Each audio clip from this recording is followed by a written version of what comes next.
Good day guys, another day, another gawa, bangga. Ito yung gagawin natin, isang Toyota Vios. Home service tayo ngayon sa may Pandi, Bulacan. At ang damage nito sa may fender na bangga ito ng sasakyan. Tinatawag tayo ng may-ari ng sasakyan dahil ayaw niya papinturahan ng kanyang 2018 model na Toyota Vios. At ito na nga ginagawa na natin.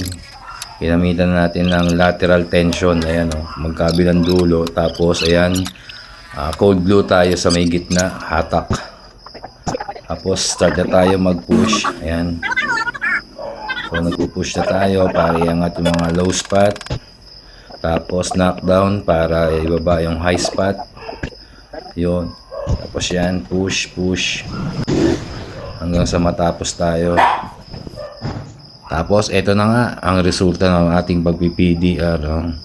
Parang walang nangyari yan. Balik ulit sa dati yan. Hindi yan pininturahan, hindi yan minasilyahan. Purely PDR. Salamat po.